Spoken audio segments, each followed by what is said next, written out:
In 1984, a father waited quietly inside an airport in Louisiana. He stood beside a public phone. A baseball cap covered his face. Dark sunglasses hid his eyes. But he wasn't making a phone call. He was waiting. In just a few minutes, a man would walk through that door. A man who had destroyed his son's life, and the man appeared. The father stepped forward and pulled out a revolver and shot him right in front of television cameras. But the most shocking part of this story is not the gunshot. It's what happened afterward. Millions of Americans didn't call him a murderer. They called him a father. This is the story of Gary Plauche. Part 1. When the monster looked like a friend. In the early 1980s, life in Baton Rouge was quiet and simple. Gary Plauche was just a normal father, worked hard, lived modestly, and cared deeply about one person above all else, his 10-year-old son. Jody, like many parents, Gary wanted his son to grow up strong and confident. So he found a karate instructor for him. That instructor was Gary Plauche. At first, Doucette seemed perfect. He was friendly, patient with kids, always smiling. Before long, he became close to the family. Gary invited him to dinner. They talked like friends. Sometimes Doucette even stayed overnight when he had money problems. Gary believed he was helping a good man, but he didn't realize something terrifying.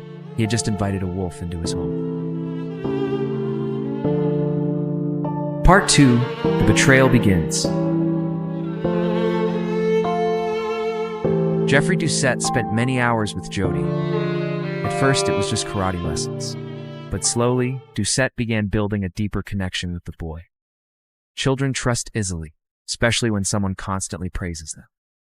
Doucette made Jody feel special, important, unique. And little by little, he became someone Jody trusted more than anyone else. Gary saw nothing suspicious. To him, Doucette was simply a caring teacher. But behind those karate lessons, a dark secret was growing. Part 3. The Valentine's Day disappearance, February 14th, 1984. While the world celebrated Valentine's Day, Gary Doucette asked to borrow Gary's wife's car.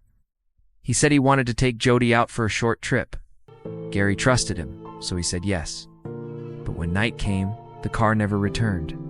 Gary began to worry, and the fear turned into something worse. Jody was gone. Gary Doucette had kidnapped him, taken him all the way to California, thousands of miles away. For 2 weeks, Gary lived in pure agony. He barely slept, barely ate. Only one question filled his mind. Where is my son? Part for the horrifying truth then. A miracle happened. From a motel in Anaheim, California, Jody managed to call home. Police traced the call immediately, rushed to the motel. Gary Doucette was arrested. Jody was rescued. Gary hugged his son, believing the nightmare was finally over. But it wasn't. Doctors soon discovered something devastating. Gary Doucette had not only kidnapped Jody, for more than a year before the kidnapping, he had been abusing the boy. All while pretending to be a trusted friend of the family. Gary's world shattered. The man he had trusted had destroyed his son's childhood. Part 5. A Father's Decision. After learning the truth, Gary Plauche changed. He didn't scream, he didn't make threats, he simply became quiet. But inside him, a storm was building. Gary soon learned that Doucette would be flown back to Louisiana for trial. The flight was scheduled. March 16th, 1984. Gary didn't tell anyone what he planned to do. That morning, he went to the Baton Rouge airport, wore a baseball cap, dark sunglasses, stood beside a public telephone, waiting.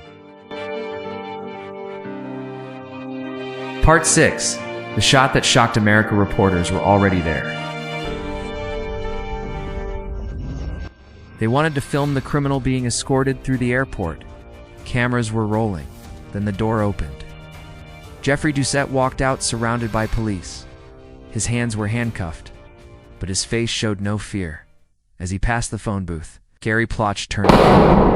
He stepped forward, pulled out a .38 revolver and fired. The gunshot echoed across the airport. Jeffrey Doucette collapsed instantly. Everything happened in less than 3 seconds. Television cameras captured the entire moment. Gary didn't run. He lowered the gun and waited for police to arrest him. Part 7. The Verdict of Public Opinion. The footage shocked the entire United States. News channels replayed the video again and again. But the reaction from the public was unexpected.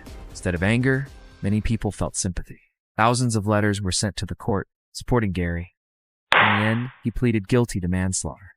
The judge gave him 7 years suspended, 5 years probation, and 300 hours of community service. Gary Plauche never spent a single day in prison. Ending the question that still haunts people, Gary Plauche lived quietly for the rest of his life. He passed away in 2014.